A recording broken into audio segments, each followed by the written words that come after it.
wonder how many of us are actually doing them. Number one, your environment. Master your environment. Number two, and we're going to labor on these points a bit, your body. Number three, your wallet. And number four, your mind. So you need to master. If you're asking yourself, Tim, what should I focus on in life in general? I mean, frankly, Jordan Peterson does an awesome job in his book. You guys should definitely tune into that guy.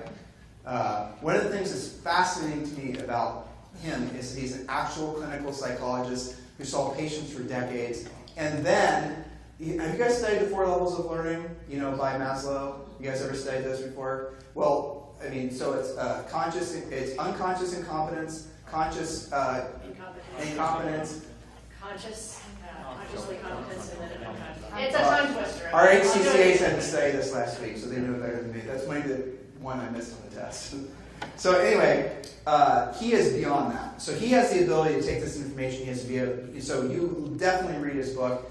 Please do not allow your mind to be politicized, because some of his points, some people think he's trying to basically make a political point. He's not. Just read it as objectively as you can, and don't try to judge. And the information, I think, will change your life. These 4 points are the points that you also are going to see come up in what he says. And virtually everybody, if you drill down these 4 things in life, these are the 4 core activities everyone should have in the top of their mind at all time. Their environment. What's your house look like? What's your car look like? You can control that, can't you? Doesn't matter what the chaos is going on in your life. It doesn't matter what your kids are saying to you or not saying to you, or it doesn't matter what your sellers are. It doesn't matter. You can control your environment. And one of the things that it was a commencement speech at UT. It was I don't remember the admiral's name. He said one of the things he does every day, and here's this guy who's like a SEAL, American hero. And he stood up in front of this group and he said, number one thing I do every day is I make my bed, because then it does not matter what happens during the course of my day. When I go back home, my bed's made. So at least I did one thing right. So start off by that simple concept. Number 2, really do consider your body. Do look into having your hormones checked. Men, do all those things. It's not difficult. You will not find a person more scared of doctors than me. Ever. And I forced myself to do all that a year ago, and I learned a ton about physiology, which my mostly male, personal coaching clients had to agonize through as I explained it to them. And hopefully some of them did something with it. Those 2 over there are like, oh God, don't get Tim started on hormones. But the fact is all these things are very vastly neglected, especially in men. Yes. It's shocking. So, guys, go have your blood checked. Go have your testosterone checked. Go have your things checked to see what your body's actually doing. Understand, do your own homework before you go talk to a doctor. Don't necessarily just go to a GP, because they're going to give you general advice. Go to specialists. It's not expensive to have this stuff done. Most of it is a simple cure, too. You might find out that you're vitamin D deficient, especially in cold climates. Okay? Yeah.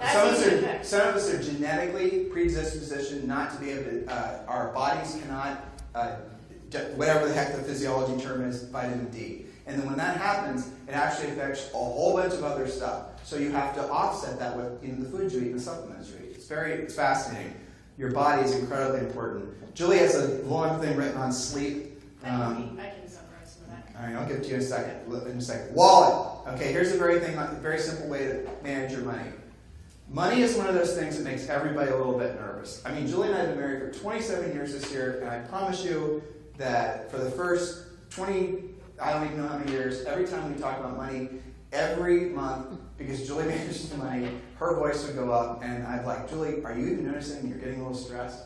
And it was because it was a psychological, subconscious response. It was fight or flight. It was fear. Yeah. Until we actually decided to, and this is after we've been married forever, and this is after we've been successful in a bunch of rental properties, because money is a very stressful personal thing.